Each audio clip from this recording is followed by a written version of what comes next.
जाता है। यीशुआ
साल हूँ, तेरे बिना मैं मसीहा अधूरा हूँ, अधूरा हूँ।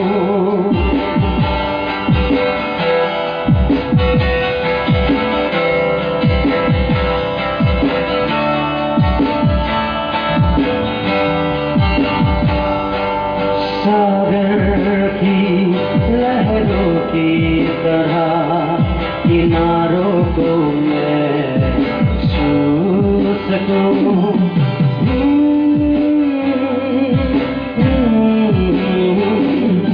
सागर की लहरों की तरह किनारों को मैं छू सकूं, तेरे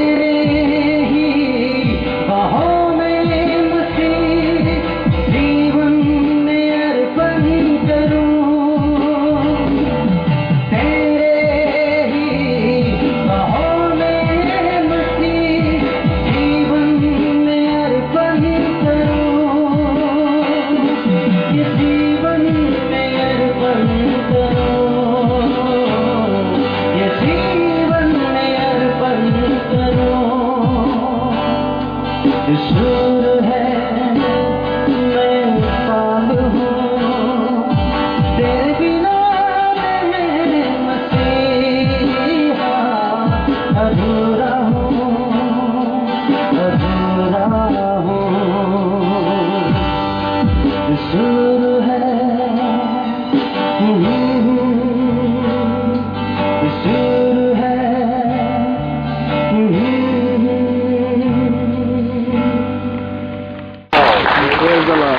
It is my privilege, मुझे बहुत खुशी है कि इस जन्मदिन पे मैं 65 साल का हो गया। I am 65 years old. I am grandfather of 2 daughters. My full family is saved by the grace of the Lord Jesus Christ. मुझे बहुत खुशी है। जब मुझे सेतु कुमार ने मुझसे ये डेट मांगी तो मैंने अपनी पत्नी को कहा कि मैं जा रहा हूँ 7, 8, 9 दिसंबर को। तो बोलती है अपने बर्थडे पे कैसे जा सकते हैं, आपका बर्थडे है तो हम मनाएंगे, आप 65 साल के हैं। मैंने बीवी को जवाब दिया मेरा जन्म 65 साल पहले हुआ था, लेकिन मेरा जन्म यीशु के साथ हुआ है। तो मेरे दिन, इस बर्थडे के दिन मेरी एक खुशकिस्मती है कि खुदावंद ने इस दीपू शहर में, जो आपका अच्छा शहर है, मुझे अच्छा लग रहा है कि मैंने ये पहना है, ये लाल कलर का है। ये मुझे हमेशा 2 चीज़ों की बात याद दिलाएगा। एक तो कि मैं आपके बीच में 7 दिसंबर का जब मैं जन्मदिन मना रहा था तो मैं आपके साथ मना रहा था। दूसरी बात, इसका रंग जो है प्रभु यीशु के लहू का रंग है, जिससे हम सब धुले हुए हैं, जिससे हमारे पाप मुक्त हुए। सबसे पहले अगर अपनी गवाही देने की शुरुआत से पहले मैं यिर्मयाह का चैप्टर नंबर 29 उसका 11th वर्स पढ़ना चाहूंगा। क्योंकि यहोवा की ये वाणी है कि जो कल्पनाएं मैं तुम्हारे विषय करता हूं उन्हें मैं जानता हूं। The God of the heavens and the earth, He says, I have a plan for you.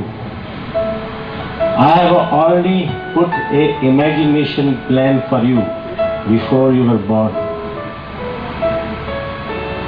और मेरी जो प्लान है वो हानि की नहीं वरना कुशल ही की है, और अंत में तुम्हारी आशा पूरी करूंगा। तब उस समय तुम मुझको पुकारोगे, आकर मुझसे प्रार्थना करोगे और मैं तुम्हारी सुनूंगा। हालेलुया। मैं जिंदगी में कभी सोच नहीं सकता था कि मैं मसीह को अपने जीवन में ग्रहण करूंगा। मैं आपको अपनी इंट्रोडक्शन देना चाहता हूं। मैं पिछले 42 साल से मुंबई शहर में रहता हूं और इसमें पिछले 15 साल से 16 साल से 1995 से मैंने प्रभु यीशु मसीह को अपनी जिंदगी में बुलाया, या उन्होंने बुलाया या मैंने बुलाया, लेकिन बुलाया। आपको भी, सबको भी प्रभु यीशु मसीह किसी न किसी वक्त बुलाएगा। जैसे साधु सुंदर सिंह जी को बुलाया था, वो भी मेरी तरह पंजाबी थे। इस 42 साल के दरमियान मैंने हमारे हिंदुस्तान के जितने आर्टिस्ट हैं, फिल्म इंडस्ट्री के, लता मंगेशकर, आशा भोसले, लेट जगजीत सिंह, पंकज उदास, क्लासिकल आर्टिस्ट रविशंकर, विलायत खान, बिस्मिल्लाह खान साहब, Zakir Hussain, you name it, I have recorded everybody. And in this career, I have done more than 1,000 films. And in those films, some of the few films which you must have seen because they were very popular, जैसे कि दिल वाले तो दुनिया ले जाएंगे, डर, मोहब्बतें, दिल तो पागल है, माचिस, गुप, प्यार किया तो डरना क्या। मैंने भी यीशु से प्यार किया तो डरना क्या, उसकी गवाही देने में डरना क्या। और मैंने फिर उसके बाद देवदास पिक्चर की, जिसमें शाहरुख खान थे, संजय बंसाली थी, जिसके लिए मुझे अवार्ड मिला। और वो अवार्ड भी हिंदुस्तान में नहीं, हिंदुस्तान से बाहर साउथ अफ्रीका में मुझे मिला। जिंदगी में हर एक आदमी की एक ख्वाहिश होती है, एक ड्रीम होता है कि वो कुछ कामयाब बने, वो कुछ करे। मेरा भी बचपन से एक ड्रीम था कि मैं फिल्म इंडस्ट्री में काम करूंगा। जैसे मैंने आपको ये वचन पढ़ाया यिर्मयाह का, मेरी भी कुछ कल्पनाएं थी, लेकिन उस कल्पनाएं में मेरी जिंदगी में जब प्रभु यीशु मसीह आए तो कल्पनाएं सिद्ध हुई, पूर्ण हुई। हमारा खुदा जिंदा खुदा, जैसा हमारी सिस्टर ने कहा है, वो हमसे बात करता है, वो हमारे भले के लिए सोचता है, वो हमको तोड़ने के लिए, मरोड़ने के लिए, लेकिन हमारा निर्माण करता है, हमको बनाता है।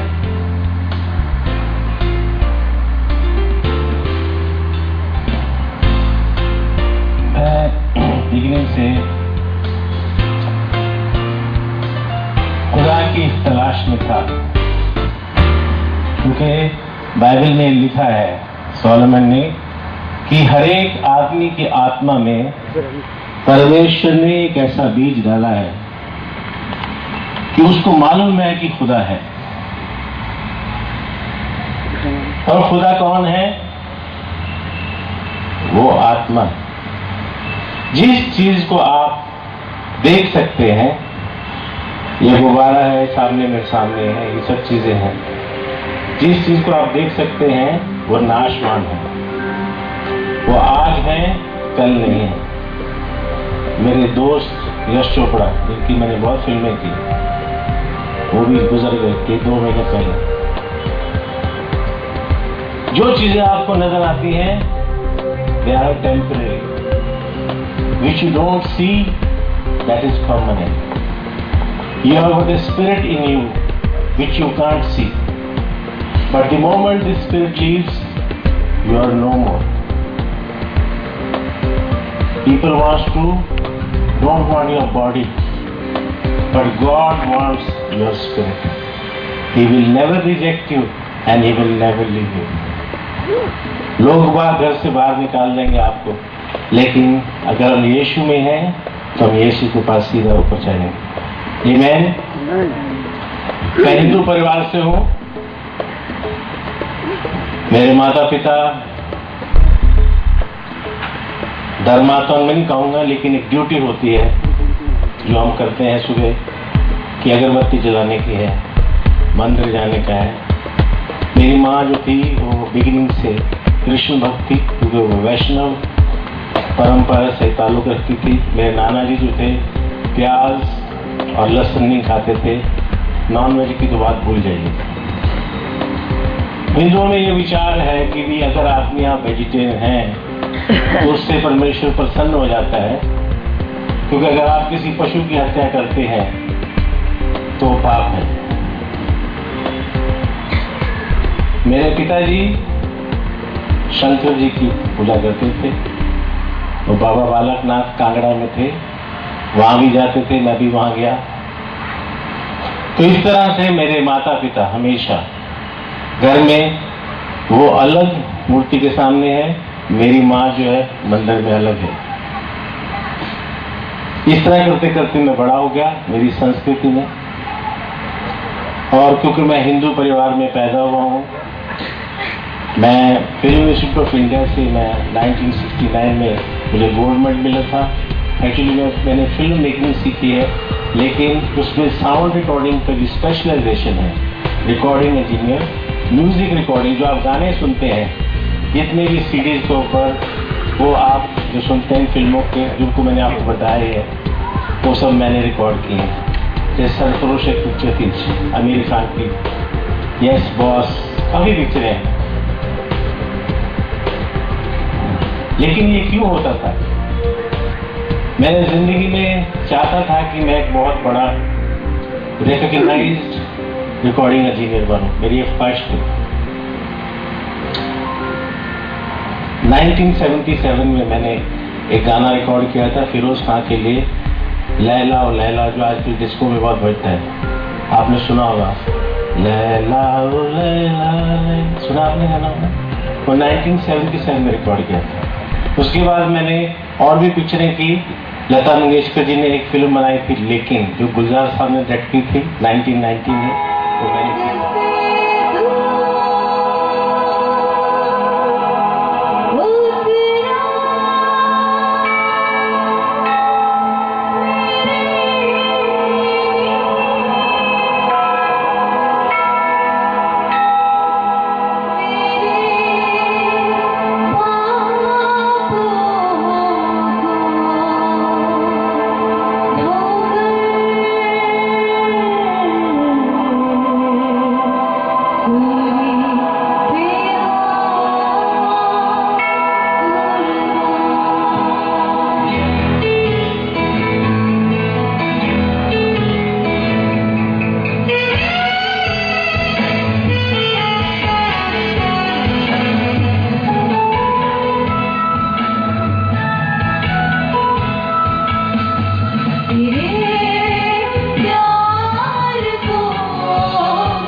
परमेश्वर का आत्मा ने मुझे भरा और 12 साल की उम्र से परमेश्वर की राज की सेवकाई को आगे बढ़ने के लिए और बढ़ाने के लिए मैंने अपने कदम को आगे बढ़ाया।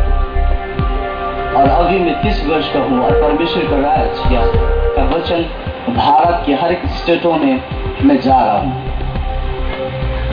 और प्रभु का सुसमाचार सुनाते सुनाते प्रभु का वचन का एक एक पद जब मैंने पढ़ने का शुरुआत किया और जो भी मेरे हाथ में जो बाइबल है ये मेरा चौथी बाइबल है और मैंने 4 बार तक परमेश्वर के वचन को पूरा पढ़ा।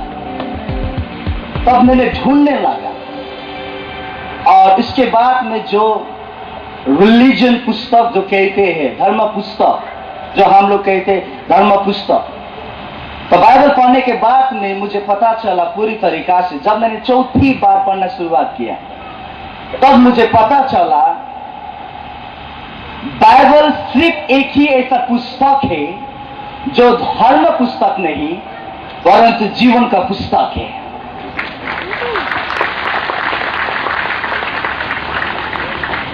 जितना धर्मशास्त्र है उसको इसलिए धर्मशास्त्र है क्योंकि वो धर्म मानने वाले लोगों के लिए जो लोगों ने लिखा हुआ है, जो लोग धर्म मानते हैं, रिलीजन मानते हैं, तो जो उन लोगों ने लिखा इसीलिए उसको रिलीजियस बुक कहते हैं।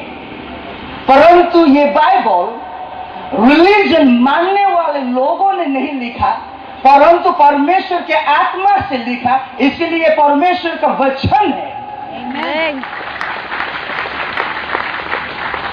और जब हम धर्म पुस्तक पढ़ते हैं तब हमें धर्म का काफी हमें जानकारी होता है, परंतु जब हम पवित्र शास्त्र पढ़ते हैं हमें जानकारी नहीं, हमें मोक्ष मिलते हैं, हमें एक जीवन मिलता है। जब अक्टूबर में मेरा और पंडित जी का मुलाकात हुआ, पहली बार मुलाकात इस बहनों के घर में, तो मैंने पंडित जी को एक सवाल बोला, पंडित जी सारे धर्म के पुस्तक धर्म के कार्यों को विषय में बताते हुए और धर्म कार्य कराते हुए ये बताता है यदि तुम इस धर्म का इस तरीका से इस रीति से ये करोगे तो तुम्हें स्वर्ग मिलेगा, तुम्हें स्वर्ग मिलेगा। और काफी लोग इस स्वर्ग पाने के लिए काफी प्रकार का धर्म कार्य इस युग में अभी तक कर रहा है। तो जब मैंने बाइबल पढ़ने का शुरुआत किया तो मैंने पंडित जी को बोला, पंडित जी बाइबल ऐसा एक पुस्तक है, ये ऐसा एक वचन है जो धर्म पुस्तक से ये अलग है। सारे धर्म पुस्तक स्वर्गों के बातों को कहते हैं परंतु बाइबल स्वर्ग से भी उसी बातों को कहते हैं जो जीवन के बात कहते हैं। और इसी तरीका से जब मैं 12 वर्ष की उम्र से प्रभु की सेवकाई के लिए उनके राज्य के काम के लिए आगे बढ़ते गए तो मेरे विश्वास इस प्रकार के थे, मैं इस प्रकार के परमेश्वर का कार्य करते हुए यदि मैं मर जाऊंगा तो मैं स्वर्ग पहुंचाऊंगा, मेरा मोक्ष हो जाएगा। इसलिए मैं भी इस तरीका के कार्य करते करते आगे बढ़ रहे थे और मैं एक प्रकार के विश्वास में था, जब मैं मर जाऊंगा तब मेरा मोक्ष होगा, तभी मैं स्वर्ग जाऊंगा। यह मेरे विश्वास था और यही बातों को सुनते हुए मैं आगे बढ़ रहा था। जब परमेश्वर के वचन मुझे पढ़ा तो यहाँ पे ऐसा मिला, मरने से पहले तुझे मोक्ष मिलेगा। परमेश्वर तुझे मरने के बाद मोक्ष नहीं परंतु जिंदा होते हुए मोक्ष मिलेगा और स्वर्ग का आनंद तुम्हें अभी इसी समय मिलेगा।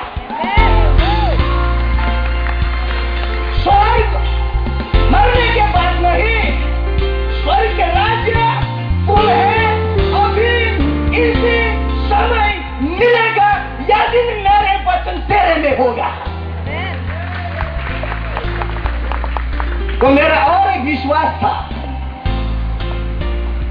जब मैं हिंदू धर्म से ईसाई में हुआ, मेरा विश्वास था जब उस समय में जब मैं छोटे थे, जब हम मंदिर जाएंगे, काफी कार्य करेंगे तो मुझे मोक्ष मिलेगा।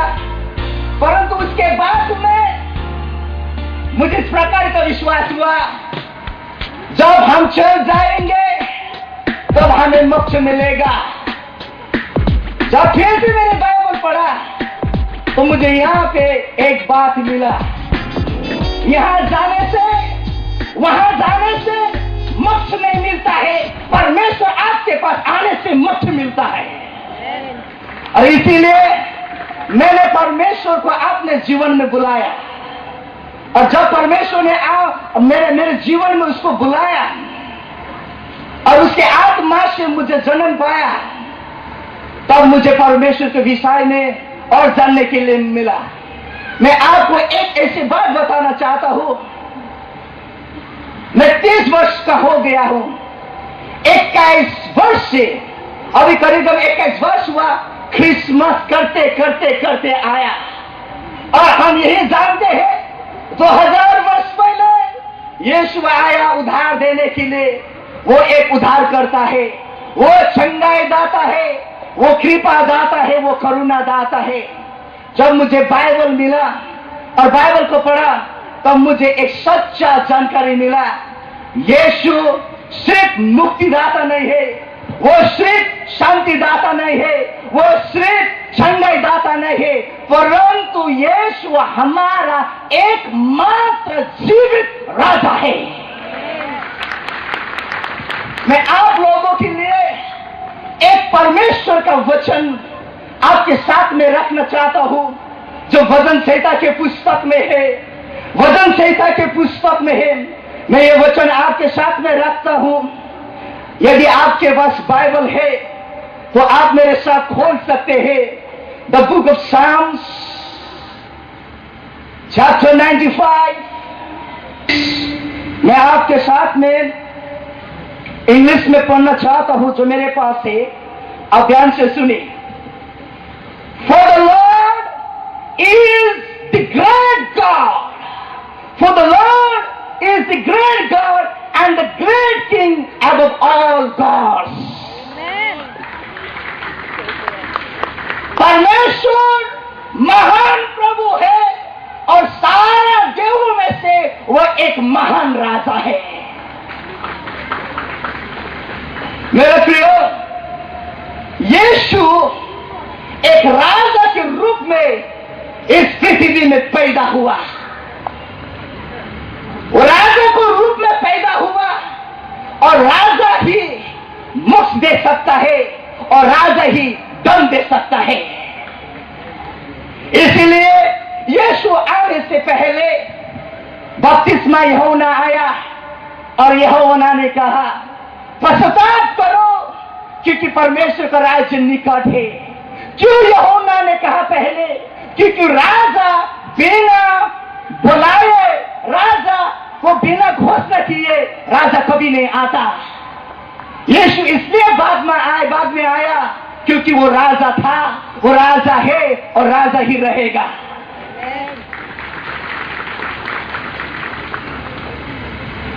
मरियम एक कुंवारी स्त्री थी, और वो एक कुंवारी स्त्री के द्वारा से परमेश्वर एक मसीहा को पैदा करना चाहता है, जो सिर्फ मोक्ष नहीं परंतु जीवन भी देना चाहता है। देखो, हम सब लोग मोक्ष पाना चाहता है। मोक्ष पाने से उसके बाद क्या होगा हमारा, हमें ये जानना चाहिए।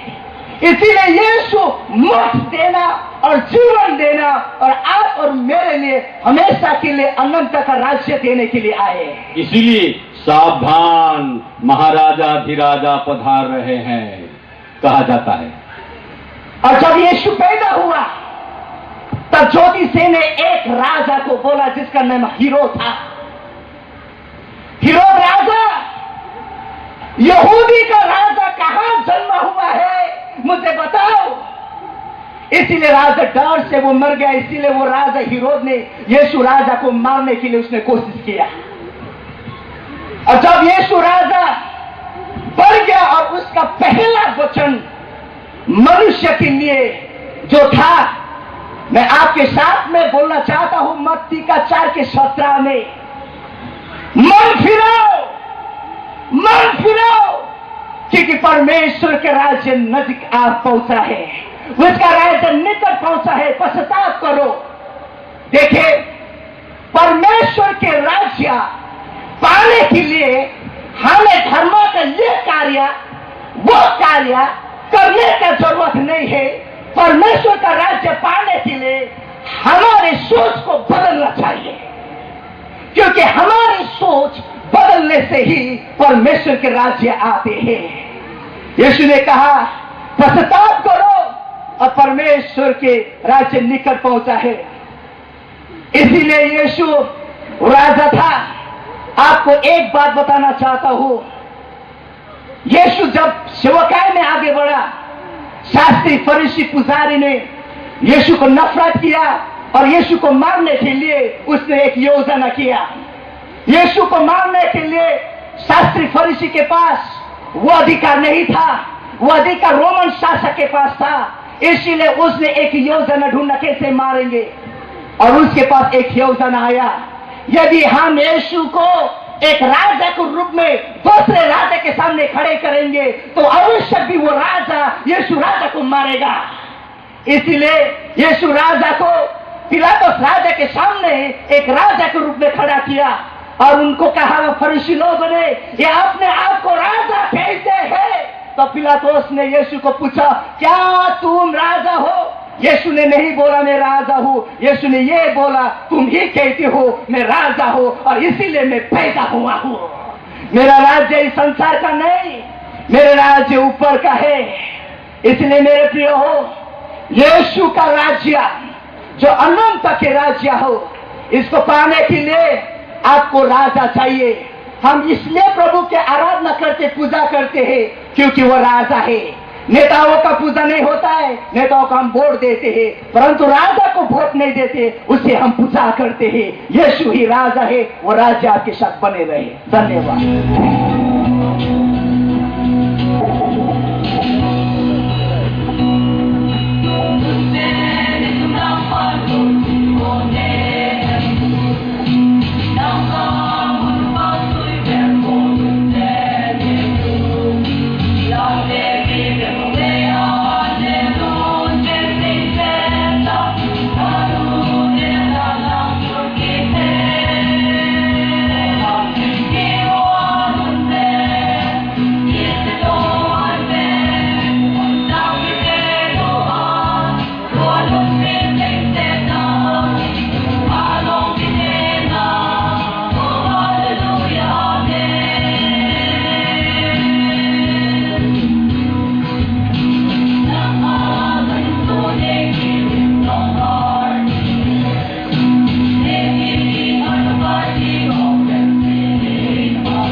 धन्य है, सर्वश्रेष्ठ है, तेरे जैसा नहीं और कोई। तू धन्य है, सर्वश्रेष्ठ है, तेरे जैसा नहीं और कोई। हालेलुया, हालेलुया, हालेलुया,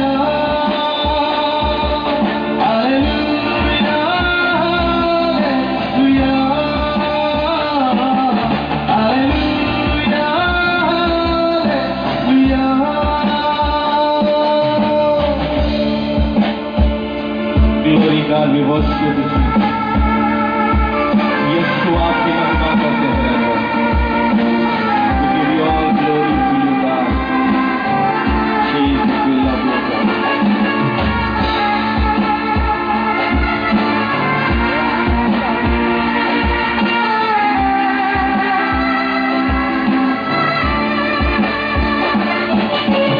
तुझे मैं कभी भूलूंगा नहीं, तुझे मैं कभी भूलूंगा नहीं, तेरे साथ साथ मैं रहूंगा,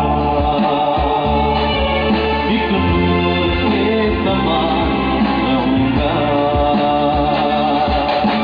तुझे मैं कभी भूलूंगा नहीं, तुझे मैं कभी भूलूंगा नहीं, तेरे साथ साथ मैं रहूंगा, एक नूर के समान रहूंगा,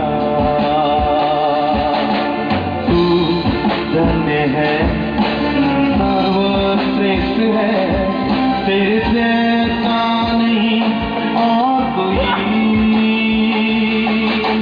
तू धन्य है, सर्वश्रेष्ठ है, तेरे जैसा नहीं और कोई। Hallelujah, hallelujah, hallelujah, hallelujah, hallelujah, hallelujah, hallelujah, hallelujah.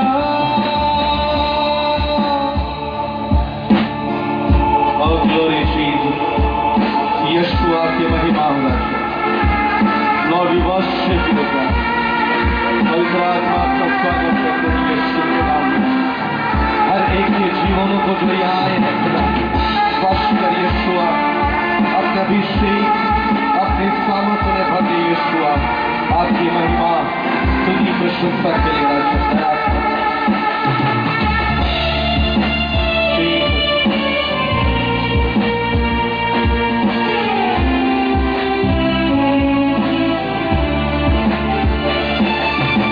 तेरी मर्जी से मैं सदा चलूं, तेरी मर्जी से मैं सदा चलूं, तेरे साथ साथ मैं चलूंगा, एक नूर के समान रहूंगा, तेरी मर्जी से मैं सदा चलूं, तेरी मर्जी से मैं सदा चलूं, तेरे साथ साथ मैं चलूंगा। आज हमारे बीच में काम कर रहे हैं, परमेश्वर का उपस्थिति हमारे बीच में है। मुझे बहुत ही प्रेरणा मिली है ये हिब्रू 1 अध्याय 1 और 2 पद के लिए। सचमुच उस समय वो आदिकाल से परमेश्वर हमारे बाप दादों से और भविष्यवक्ताओं से, अपने अभिषिक्त लोगों से बातें करते आए थे। उसके बाद समय की पूर्णता में अपने एकलौता पुत्र मसीह यीशु के द्वारा बातें करने लगे। इतना ही नहीं, इसके पश्चात आज हमसे उनके प्रेरितों के द्वारा अभी भी स्टिल बातें करते हैं। हालेलुया। और आज आप और हमारे साथ परमेश्वर का आत्मा यानी कि मसीह यीशु बातें करेंगे। आमीन। मैं मेरे दिल से आप सभी को धन्यवाद देता हूं। हमारे टीम के द्वारा आप सभी को धन्यवाद देता हूं। आप लोगों ने मुझे यहां पर हमारे लिए नई जगह पर बुलाए। हम आपके ऊपर कृतज्ञ हैं और सचमुच प्रभु हमारे बीच में जबरदस्त काम कर रहे हैं। और कल शाम जो हमारे नजर में आया, सचमुच जवानों के बीच में प्रभु और अधिक जागृति का काम कर रहे हैं।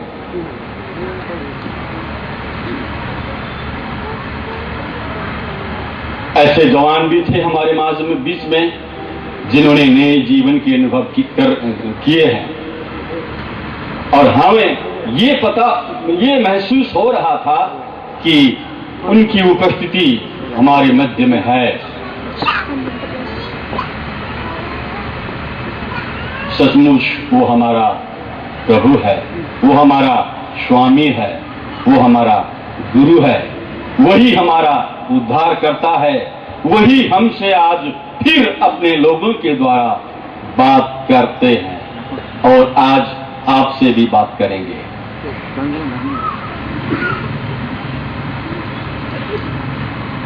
मैं आपसे कुछ बोलूं इससे पहले मेरी अपनी परिचय देना चाहता हूं। मेरा नाम पंडित माधव उपाध्याय है। मेरा जन्म तो नेपाल में हुआ, मैं पला बड़ा बिहार में हूं। मैं जब 6 साल का था तब मैं पढ़ने के लिए बनारस में भेजा गया, उसके बाद हरिद्वार में, उसके बाद अयोध्या में, उसके बाद नालंदा में जाकर मैंने अपना पढ़ाई खत्म किया। इसी जीवन के अंदर, ये विद्यार्थी जीवन के अंदर मेरे जीवन में कुछ हुआ है, मेरे जीवन में कुछ हुआ और जो हुआ मैं आपको बताऊंगा। जब मैं 14 साल का लड़का था, हरिद्वार में मैं रघुनाथ वेद विद्याश्रम में पढ़ रहा था। संस्कृत, मैं ब्राह्मण हूं। मेरा जन्म मंदिर में हुआ, श्री वैष्णव मंदिर में हुआ। ऐसा एक संप्रदाय है जब वैष्णव संप्रदाय किसी के हाथ का छुआ पानी भी नहीं पीते हैं और मच्छर को भी मारना पाप है, ऐसा समझते हैं, ऐसा सिखाया जाता है। मुझे भी यही सिखाया गया था और मैंने भी लोगों को यही सिखाया। पर ऐसा भी समय आया, मेरे पिताजी लोगों को, अपने चेलों को कहा करते थे, शिक्षा दिया करते थे, देखो भाई, हम हिंदुस्तानी है और हिंदुस्तान में जन्म होकर भी जहां सारे देवगण उतर आए हैं इस भूमि में, ये पवित्र भूमि है, यही तीर्थ भूमि है जहां पर भगीरथी जैसी गंगा बहती है, भगीरथी जैसी नदी बहती है। ऐसे धरती पर, ऐसे भूमि पर जन्म लेने के बाद भी अगर मुक्ति रहित, मोक्ष रहित, विदाउट साल्वेशन हम मर गए तो हमें 84 लाख जोनी में जाना है। इस प्रकार हमें मुक्ति पाना ही चाहिए। मुक्ति ढूंढो, गुरुजनों के आश्रय में जाओ और उनसे पूछो, मुक्ति चाहिए, मुक्ति गुरुजनों के द्वारा मिलेगा। इस तरह मेरे पिताजी लोगों को शिक्षा दिए करते थे। मैंने बचपन से मेरे कान में यही बात गूंजता था। मेरी माँ के गोद में बैठकर मैंने गीता को सीखा, गीता पाठ करना सीखा। हर रोज मंदिर में, खाली मंदिर ही नहीं, वेद विद्याश्रम होने के नाते हर रोज वेद का पाठ वहां होता था। विद्यार्थी लोग हर रोज शाम सवेरे वेद पढ़ा करते थे। उनका वाणी मेरे नस नस में समा गया था, यानी कि वेद का दिव्य वाणी जो है मेरे नस नस में भर चुका था। शायद मुझे विश्वास है आप जो मैं कहना जा रहा हूं आप गौर से सुनेंगे और समझेंगे। मैं ज्यादा समय नहीं लूंगा। मेरे जीवन में जो मसीह यीशु ने जो किया मैं आपको पहले बताना चाहता हूं। तो इसके बाद जब मैं 14 साल का हुआ तो हरिद्वार में मैं जब पढ़ रहा था, वहां श्री तीन महाराज शंकराचार्य जी आए थे। वहां पर उनका बहुत बड़ा प्रवचन होना था और हमारे ही आश्रम में हम विद्यार्थियों के साथ में ही वो ठहरे।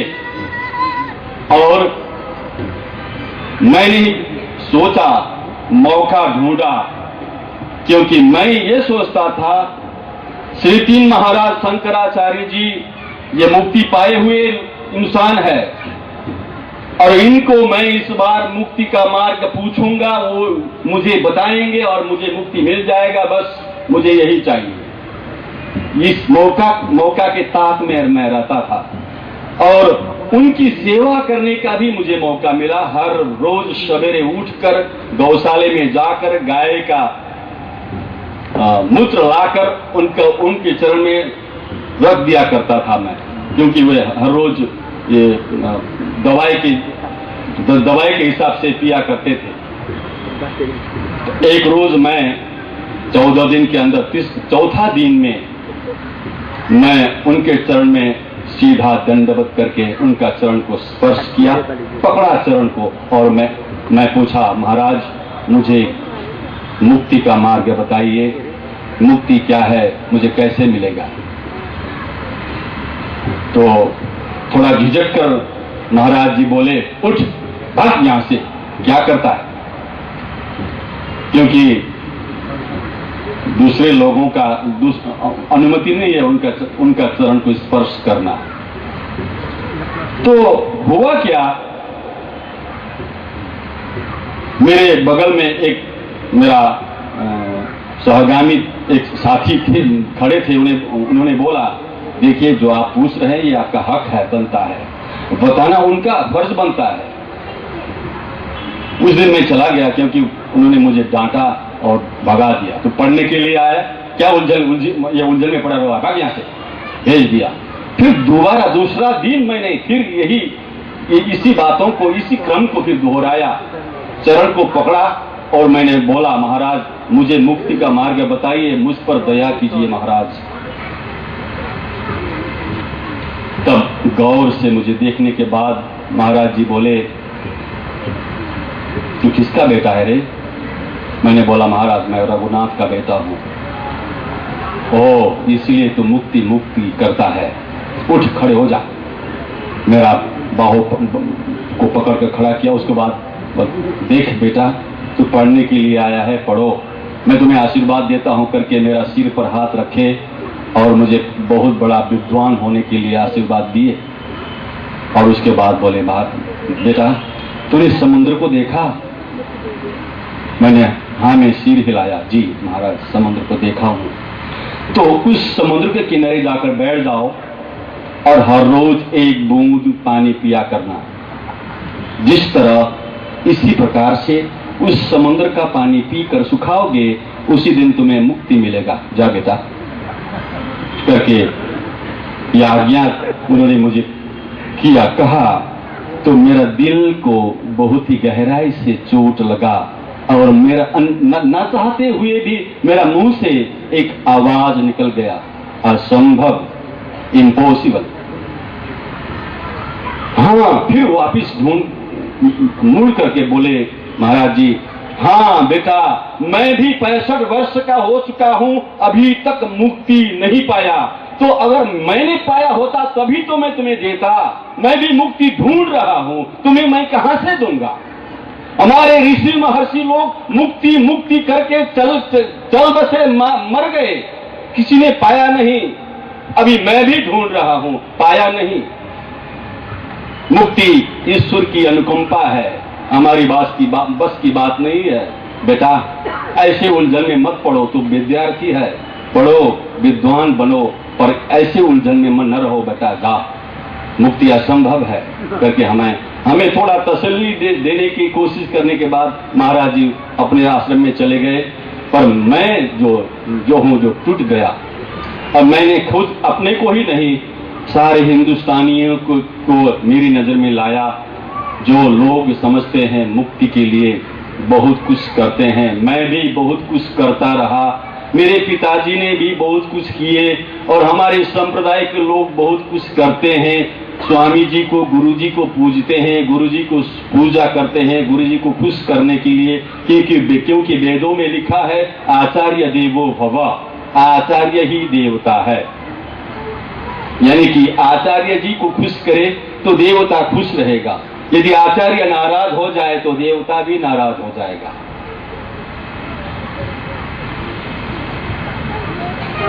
पर एक समय आया, मैं किसी काम से, मैं आपको क्या बोलूं, मैं ईसाई लोगों के खिलाफ में बहुत काम किया करता था। ईसाई लोगों के खिलाफ में बोलता ही नहीं, खाली लिखता भी था। और ईसाई लोग अगर मेरे आसपास में गुजरे, आसपास से गुजरे तो मैं नहाता था, क्योंकि मैं सोचता था ये धर्म जो है सबसे नीचा, सबसे गंदा धर्म है। ऐसा सोचता था मैं, मेरे दिल में पता नहीं कहां से ये आ चुका था। ऐसे बातों से मैं भर गया था। इसलिए ईसाई लोगों के खिलाफ में ही अपने दलबल को लेकर के मैं जम्मू कश्मीर उधमपुर में गया था। बनारस गोरखपुर से वहां पर एक बहुत बड़े अच्छे मिशनरी थे, अभी गोरखपुर में है, पता नहीं अभी प्रभु के राज्य में चले गए या है मालूम नहीं। वहां जा करके मैंने उनको कुछ नाजायज बातों को बोला और ये पवित्र भूमि में ईसाई लोग नहीं रहना चाहिए, यहाँ से निकल जाओ, यहाँ तक भी बोला था मैंने। और वापिस आते हुए किसी साउथ इंडियन दो लोगों ने, प्रभु के लोगों ने मुझे गोस्पेल ट्रैक्स दिया ट्रेन में, और उन्होंने बोला महाराज कम से कम पढ़ के तो देखो। मेरे आसपास में बहुत मेरे लोग, भाई लोग थे, उनको भी बोला देखो ये पढ़ने वाला चीज नहीं है, इनको सब इकट्ठा करके फेंक दीजिए, ये भी फेंक दीजिए। क्योंकि एक आदमी जो पीछे से आए थे उन्होंने मेरे गोद में ही रख दिया था ये पर्चा जो है ट्रैक्स, गोस्पेल ट्रैक्स। तो मैंने बोला इसको भी लेके जाइए, इसको भी लेके जाइए करके जब इस तरफ देखा तो वहां पर लिखा था हेडिंग में, यीशु में अनंत जीवन है। मैं सोचा ये क्या बात है, मैं इतना बड़ा बड़ा धर्म ग्रंथ को पढ़ रहा हूँ, इतना बड़ा बड़ा भगवान देवी देवताओं को पूजा करता हूँ, अभी तक मैं ढूंढ रहा हूँ, खाली हाथ हूँ। मेरे बड़े बड़े गुरुजन भी अभी तक ढूंढ रहे हैं, पाए नहीं। ये क्या क्रूस में मारा गया, इस तरह मारा गया यीशु को, यीशु क्या देगा मुझे? मैंने यही सोचा। पर यीशु तो मेरे लिए सब कुछ देने के लिए अपने राज्य को छोड़कर मुझ जैसे पापियों को बचाने के लिए धरती में आया था, ये मुझे पता ही नहीं था। उसके बाद यही शब्द जो है मेरे दिल में काम करने लगा। मैं जब अकेले रहता था तो यीशु में अनंत जीवन है, ये शब्द से मैं अंदर ही अंदर पीड़ित होता था।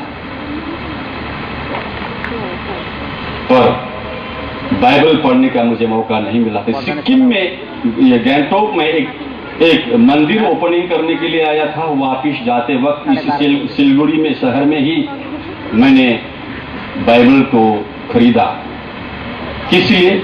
कि क्रिश्चियन ईसाई लोगों के खिलाफ में लिखने का जगह मिलेगा ना क्या, इसलिए प्रभु यीशु मसीह को पाने के लिए नहीं, ईसाई लोगों के खिलाफ में लिखने का कोई जगह मिलेगा तो अच्छी रीति से मैं उनको लिखूंगा उनके खिलाफ में। पर ले जाकर के मैं चुपके से अपने कमरे में जब बाइबल को पढ़ने लगा, उत्पत्ति से लेकर समझ में कुछ नहीं आया। पर जब यूहन्ना रचित सुसमाचार 1 अध्याय से आरंभ किया, तब मैंने फिर दोबारा वैदिक ग्रंथ को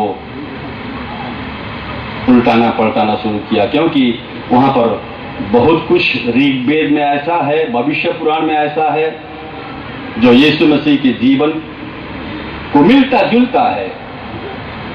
आप यहां पर मान्यवर कितने लोग ऐसे भी होंगे जो वैदिक ग्रंथों के ज्ञान रखते होंगे, जिन्होंने मसीह यीशु को नहीं पहचाने। यहां पर आप ऐसे भी जो लोग होंगे जो वैदिक ग्रंथों को अच्छी रीति से जानते होंगे, पढ़े लिखे होंगे। आपके लिए भी ये एक अच्छा मौका है। भागवत गीता 3 अध्याय उसका 10वां श्लोक, वहां पर लिखा है, सहयज्ञा प्रजा सृष्ट्वा पुरोवाच प्रजापति अनेन प्रस विश्व ध्वमेश वस्तुष्टिका मधु। बिफोर क्रिएशन, सृष्टि से पहले ही प्रजापति परब्रह्म जो है वो मनुष्यों को सृष्टि, ये सारे ब्रह्मांड को सृष्टि करने का कल्पना करते हुए मनुष्यों की इच्छा पूरा करने के लिए खुद को मेमना की नाई बलिदान कर दिया। भागवत गीता 3 अध्याय उसका 10वां श्लोक में ऐसा लिखा है। और 15 अध्याय उसका 4था श्लोक में है, ततः पदम तत्परिमार्गितव्यम यस्मिन् गता न निवर्तन्ति भूय तमेव चाद्यम इस श्लोक मैं ऐसा बोल रहा हूं, तथा पदम तत्परिमार्गितव्यम यस्मिन् गता न निवर्तन्ति भूय तमेव चाद्यम पुरुषम प्रपद्ये यतः प्रवृत्ति प्रसिता पुराणी। यानी कि आदि पुरुष जो है, हे अर्जुन, भगवान कृष्ण कहते हैं, हे अर्जुन उस आदि पुरुष के शरण में जाओ जो सारे मरणहार ये चक्र जो है 84 लाख दुनियों का चक्र जो है इससे तुम्हें मुक्ति देगा। इस तरह मैं जब वैदिक ग्रंथों के अंदर में जब मैंने गोता लगाया तब वहां पर मैंने यीशु मसीह को अपना उद्धारकर्ता के रूप में पाया।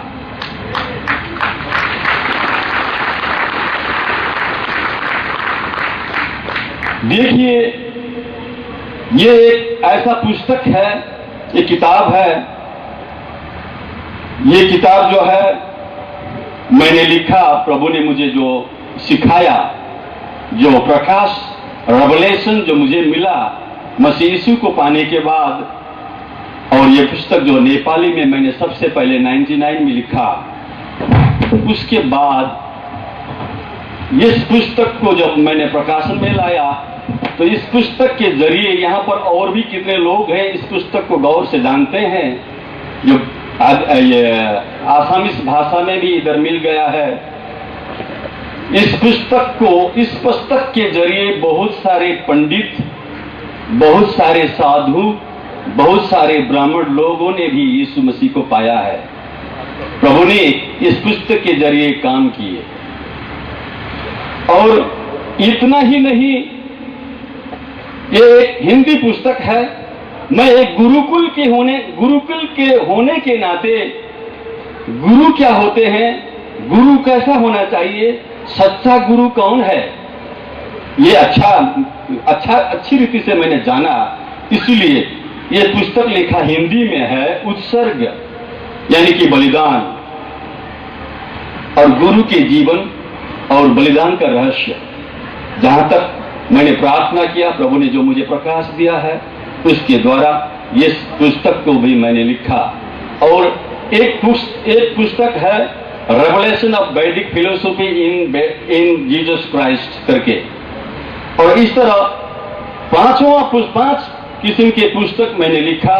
इस पुस्तक के द्वारा अभी कुछ दिन पहले 22 तारीख ही मैं नेपाल से आया हूं। 7 तारीख से लेकर के 20 तारीख तक मैं नेपाल में था।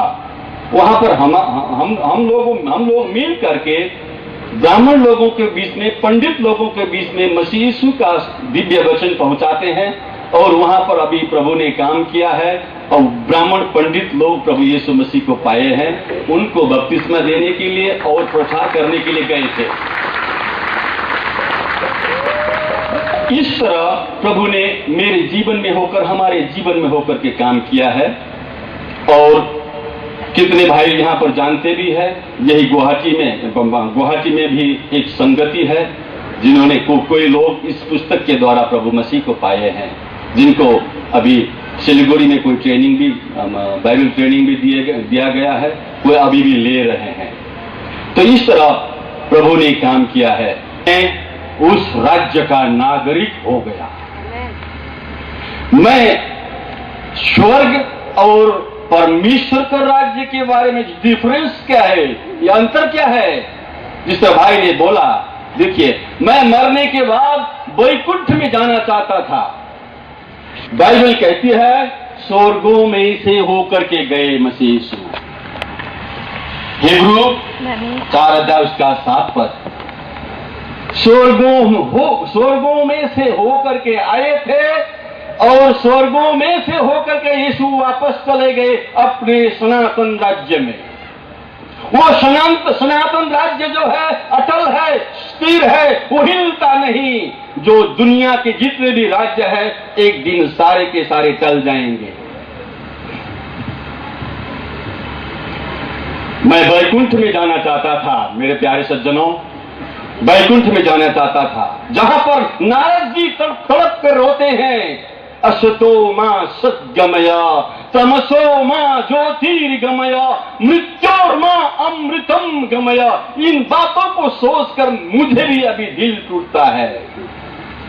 नारद जी जैसे संत, नारद जी जैसे एक बड़ा संत भी वैकुंठ में भगवान विष्णु के सामने रोते हैं, मुझे इस अंधकार से ज्योति की तरफ ले चलिए, मुझे इस मरणहार जीवन से अमरत्व जीवन, अमर जीवन दीजिए, मुझे इस अंधकार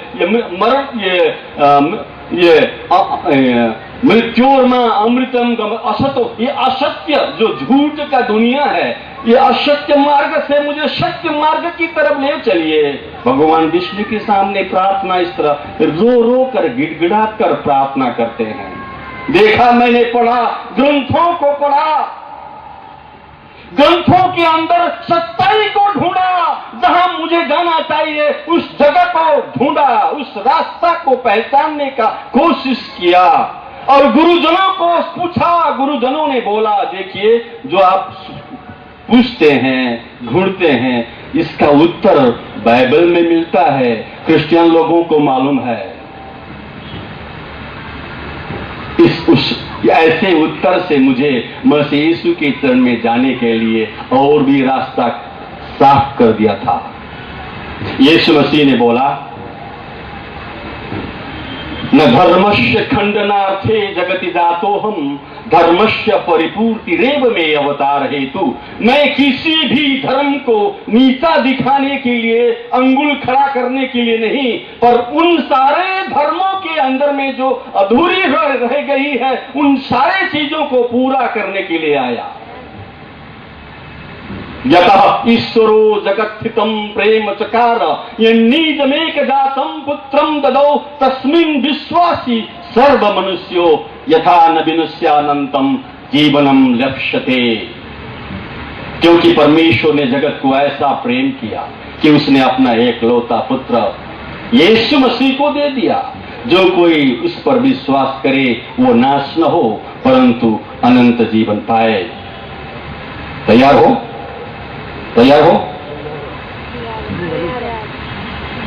मैं आपको अब ज्यादा समय नहीं दूंगा क्योंकि आगे और रोचक और भी आशीषमय कार्यक्रम है, ये मुझे मालूम है।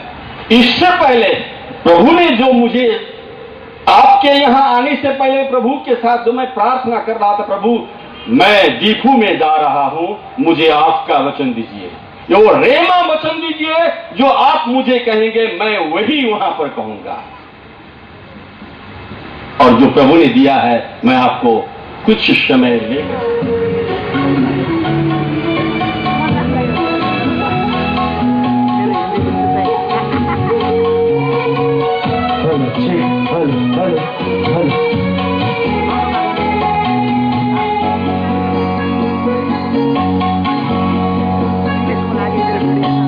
जो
न